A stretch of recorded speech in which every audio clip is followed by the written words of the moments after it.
আমার বাড়ির মাকে আমি মন ভরে সাজাতে ভীষণ ভালোবাসি, আর এই মায়ের সাজের প্রত্যেকটা ডিটেলস আজকে আমি এই ভিডিওতে তোমাদের সাথে শেয়ার করব। প্রথমে আসি মায়ের শাড়িতে। মায়ের শাড়িটা হচ্ছে পিওর বেনারসি না, এখনকার দিনে যেরকম অপারা বেনারসি বেরিয়েছে সেই শাড়িগুলি। এটা নিয়েছি আমি আলিপুরদুয়ার কমল ভান্ডার থেকে, আর এটার প্রাইস ছিল 2000। এরপরে আমি হাতের চুড়গুলো পরাচ্ছি মাকে। হাতের চুড় বা বালা যেটাই পরানো হোক না কেন, প্রত্যেক বছর সেটা দাদুই দেয়। প্রত্যেক বছর আমি আলিপুর থেকে কিনি, বাট এবছর দাদু কামাখ্যাগুড়ি গিয়েছিল পিসির বাড়িতে, সেখান থেকে দুজোড়া হাতের চুড় নিয়ে এসেছে। খুবই সুন্দর, একটু মোটার মধ্যেই আমরা দিই হাতের চুড়টা যেন মায়ের হাতে ফুটে ওঠে। আর তোমরা সবসময় চেষ্টা করবে যেটা আমাদের প্লাস্টিকের ফুলের মালা থাকে সেটা আগেই পালবাড়িতে দিয়ে দেওয়ার।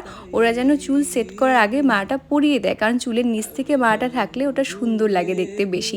আমরা নিজেরা যদি পরায় চুলের ওপর থেকে থাকলে না ওটা বেশি সুন্দর দেখায় না। এখন আসে এক এক করে গোল্ডেন জুয়েলারিগুলিতে। প্রথমে একটা ছোট্ট চকা সবার উপরে পরানো হয়, তারপরে এই ঝালক নেকলেসটা পরানো হয়। এই নেকলেসটা মোটামুটি 5-6 বছর হয়ে গেছে আমি মাকে পরাচ্ছি। আমি অন্য নেকলেস কিনতে চাই না, কারণ এটা সুন্দর মার গলাতে সেট হয়ে গেছে, অন্যগুলো যদি সেট না হয়। কিন্তু আমার মনে হয় নেক্সট ইয়ার এটাকে চেঞ্জ করতেই হবে, এটার রঙটা একটু নষ্ট হয়ে গেছে। তারপরে এই সীতাহারটা পরাচ্ছি, এটারও রঙটা একটু ডিসকালার হয়ে গেছে, তো এটাও আমাকে নেক্সট ইয়ার চেঞ্জ করতে হবে। তারপরে রাউন্ড মালাটা পরানো হয়। ওরা প্রত্যেক বছর কী করে উল্টোপাল্টা করে দেয়, কোনটা আগে কোনটা পরে এরকম করে নষ্ট করে দেয় জুয়েলারিগুলো সৌন্দর্য।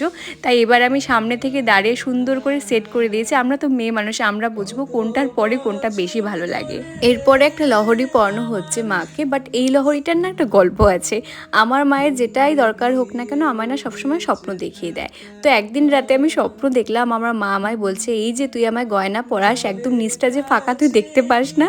তো সেই স্বপ্ন দেখা মাত্রই পরের দিন সকালেই লহরিটা আমি অনলাইনে অর্ডার করে দিই। আর তারপর আবার যেন স্বপ্ন না দেখায় তার নিচটা ফাঁকা থাকার জন্য, তার জন্য আমি এই মালাটাও গত বছর থেকে মাকে পরাচ্ছি।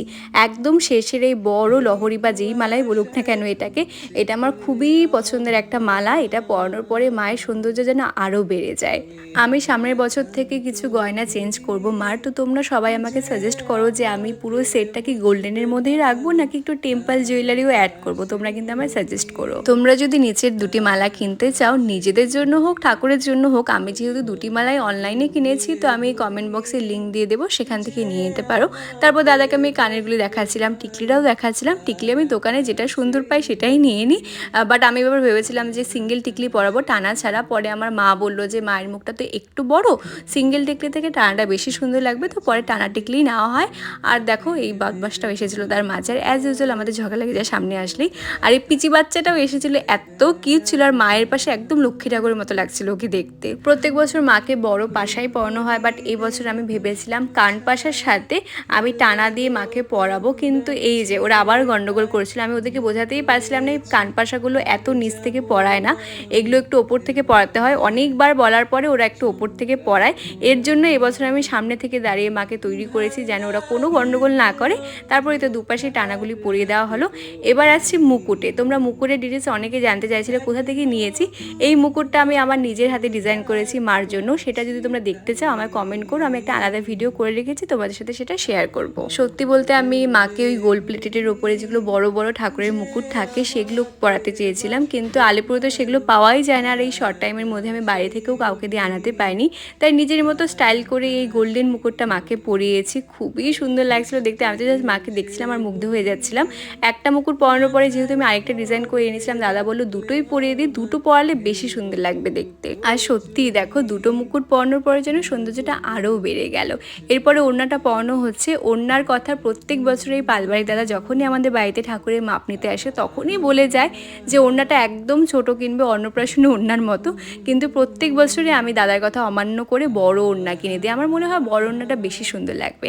এখন সব শেষে নাকেরটা পরানো হচ্ছে, আর আমার মায়ের পুরো সাজ কিন্তু কমপ্লিট। বাড়ির পুজোতে আমি যখন সেজে সেজে ফটো পোস্ট করেছিলাম, অনেকেই দেখেছে, কমেন্ট করেছো বাড়ির পুজো এত না সাজলেও পারতে। তাই বলছি দেখো আমাদের বাড়ির মাই যখন এত সাজে, তো তার সাথে মানানসই আমাদেরকেও তো সাজতে হবে, তাই আমরা এত সাজি। তো চলো, এই ছিল আমার মায়ের সাজের পুরো একটা ভিডিও। দেখা হবে অন্য কোনো সুন্দর একটা ভিডিওতে। ততক্ষণের জন্য সবাইকে টাটা, বাই।